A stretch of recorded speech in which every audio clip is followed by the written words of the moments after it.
स्वागत है आपका सप्लीमेंट सीरीज के नेक्स्ट वीडियो में। और आज का टॉपिक है कि क्या आप सप्लीमेंट ज़रूरत से ज़्यादा इस्तेमाल कर रहे हो? Are you overdosing them? क्या आप उन्हें वेस्ट तो नहीं कर रहे? चलिए इसे वापस रख देते हैं और स्टार्ट करते हैं। एक फेज़ आएगा जहाँ पे आपको लिटरली जिम में मज़ा आने लगेगा। आप अपनी ट्रेनिंग को बहुत इंजॉय करने लग जाओगे, आपको गेन्स दिखेंगे, आप YouTube वीडियोस पे और सर्च करोगे और इन्फ्लुएंसर से इन्फ्लुएंस होके आपका सप्लीमेंट स्टैक भी बढ़ता जाएगा। आपको लगेगा रिकवरी के लिए ये ले लेता हूँ, अरे टेस्टोस्टेरोन के लिए ये ले लेता हूँ, फैट बर्नर ये भी तो चाहिए, अरे एस्थेटिक्स के लिए ये भी चाहिए। तो कुल मिला के आपका सप्लीमेंट स्टैक बढ़ना शुरू हो जाएगा और आप पीछे मुड़ के देखोगे, आपको लगेगा यार ट्रेनिंग परफॉर्मेंस इंप्रूवमेंट वो तो बहुत कम हो रहा है, ज़ीरो होता जा रहा है। डाइजेस्टिव स्ट्रेस वो भी बढ़ गया है, अरे इतना ज़्यादा पैसा भी जा रहा है। तो कुल मिला के अगर आप बिना सोचे समझे ऐसे ही सप्लीमेंट्स लिए जा रहे हो तो ये वीडियो आपके लिए है। Today will be talking about 5 signs that you might be overdosing और वेस्टिंग द सप्लीमेंट्स। चलिए स्टार्ट करते हैं। सबसे पहला साइन, कॉन्स्टेंट डाइजेस्टिव इश्यूज या फिर constant digestive stress. For example bloating, gas, farting. कहते हैं ना स्टार्टिंग में तो प्रोटीन फार्ट्स हैं, चलो मजाक में हो गया, लेकिन क्या पता प्रॉब्लम सीरियस हो। मे बी डोजिंग ज़्यादा हो प्रोटीन की जिसकी वजह से फार्ट्स आ रहे हैं। दूसरा वे कॉन्सेंट्रेट की वजह से, क्योंकि आप लैक्टोज इंटॉलरेंट भी हो सकते हो। तीसरा आर्टिफिशियल स्वीटनर्स की वजह से, क्योंकि ढंग से डाइजेस्ट ही नहीं हो पा रहे हैं। तो ये प्रॉब्लम्स हो सकती हैं। दूसरा एग्जाम्पल ले लेते हैं मल्टीविटामिन का, कि बहुत सारे में आपका जिंक, मैग्नीशियम, आयरन होता है, तो ये मिनरल्स compete करते हैं एब्जॉर्प्शन के लिए। एक स्टडी भी हुई थी जहाँ पे zinc in higher dosages competes absorption with copper and iron. तो हो सकता है कि वो एब्जॉर्ब ही नहीं हो पा रहे हैं, तो ये इश्यूज आपको इसलिए फील हो रहे हो। दूसरा साइन, यूरिन कलर।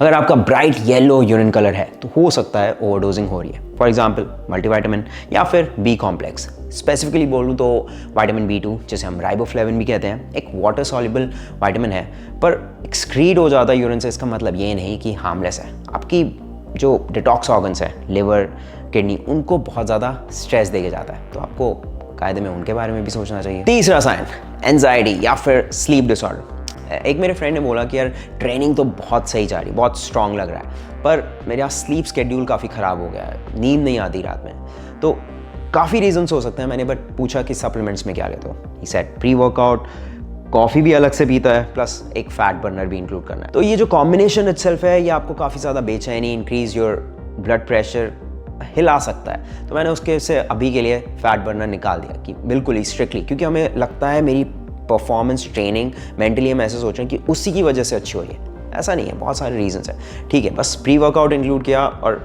मैंने कहा साथ में उसके कॉफ़ी अलग से नहीं, प्री वर्कआउट में ऑलरेडी है, बस उतना लेना है, फैट बर्नर की कोई ज़रूरत नहीं, हटाया। ट्रेनिंग की वजह से नाउ ही स्लीपिंग बेटर। तो एक ये भी रीज़न हो सकता है कि आप बहुत ज़्यादा अननेसेसरी दिमाग में सोच के ओवरडोज कर, और उसकी वजह से आपका स्लीप एंजाइटी लेवल एकदम पूरा हिल गया। और आपको पता ही है, अगर आपका स्लीप एंजाइटी बहुत ज़्यादा होगा तो आपकी रिकवरी ही अच्छी नहीं होगी, जो कि one of the main factors है फॉर मसल बिल्डिंग। चौथा sign, blood markers out of range.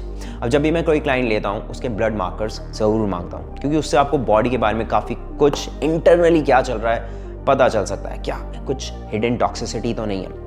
एक एग्जांपल देता हूँ। एक क्लाइंट का ALT AST लेवल काफ़ी बड़ा हुआ है। ये आपके लिवर में एंजाइम्स होते हैं जो कि अगर लिवर पे बहुत ज़्यादा स्ट्रेस या डैमेज हो रहा है तो वो लीक होते हैं आपके ब्लड में, तो आपके वो ब्लड रिपोर्ट्स में दिख सकता है, तो आपको वो लिवर पैनल में आ सकते हैं, आपके CBC में पता चल सकता है। तो इससे आपको पता चलता है कि आपका ओवर सप्लीमेंटेशन तो नहीं हो रहा है, और ये हर्बल सप्लीमेंट्स में ज़्यादा पाया जा सकता है। इसलिए कुछ सप्लीमेंट जो कि ज़्यादा लिवर पे स्ट्रेस डाल रहे हो, उनको भी अगर आप उनकी डोजिंग कम करोगे, हटा दोगे, तो भी आपको फ़ायदा मिल सकता है। इसीलिए सप्लीमेंट्स सोच समझ के करें, और अपना ब्लड टेस्ट तो ज़रूर 1 साल में 1 बार तो ज़रूर कराएं, देखने के लिए कि सब कुछ सही चल रहा है कि नहीं। पाँचवा और आखिरी साइन, और मुझे लगता है सबसे ज़्यादा लोग खासकर कि यंगस्टर्स इसी से ही प्रभावित होते हैं कि ट्रेंड में क्या चल रहा है। इसका नाम दिया मैंने ऑलवेज चेजिंग न्यू सप्लीमेंट्स, यानी कि आप कह सकते हो शाइनी ऑब्जेक्ट सिंड्रोम। जैसे कि मैंने स्टार्टिंग में आपको बताया कि रिकवरी के लिए चाहिए, एक पॉडकास्ट देख ली, उससे ये सप्लीमेंट ले लेता हूँ, इस सप्लीमेंट से इसका फ़ायदा हो जाएगा। तो एक टाइम आएगा आपको लगेगा यार न्यूट्रिशन तो आपको एकदम फ्लॉड है कि आप जंक खा रहे हो, पर आप सप्लीमेंट के भरोसे बस रह रहे हो। ये माइंडसेट ही बहुत ख़राब है। आपको होना चाहिए कि मेरा न्यूट्रिशन इतना सॉलिड है कि सप्लीमेंट में जहाँ मुझे कम ज़रूरत पड़ रही है, जहाँ लिटरली लग रहा है, जैसे कि ठीक है आप वेजिटेरियन हो, आपको कुछ सप्लीमेंट्स चाहिए, आप ले रहे हो, मैटर करता है, आपको अपने गोल और बजट, अपने लाइफस्टाइल को देख के चीज़ें लेनी। ये नहीं यार ये वीडियो देखा, इससे इन्फ्लुएंस हो गए, ये ले लेता हूँ, अश्वगंधा ट्राई कर लेता हूँ यार, फिर प्रोटीन ट्राई कर लिया, क्रिएटिन ले लिया। नहीं, अपने गोल से भटको मत, और इतनी जल्दी इन्फ्लुएंस हो गए तो माइंडसेट आपका सोचो ऑलरेडी वीक होता जा रहा है। तो हैव दैट डिसिप्लिन माइंडसेट। ये नहीं होना चाहिए कि आपका न्यूट्रिशन पीछे हटता जा रहा है और सप्लीमेंट्स आगे बढ़ते जा रहे हैं। तो फिर हाँ, सप्लीमेंट्स कैन हेल्प, पर अपना फाउंडेशन खराब मत करना, वरना आपके ऑर्गन्स और पैसा दोनों बर्बाद जाएगा। आई होप आपको कुछ नया नॉलेजेबल सीखने को मिला हो, और अगर आपको पूरी सीरीज़ देखनी है सप्लीमेंट की तो यहाँ पे क्लिक कर लेना, वहाँ पे आपको सारे वीडियोस मिल जाएंगे। मिलते हैं फिर नेक्स्ट वीडियो में, लेट्स गो।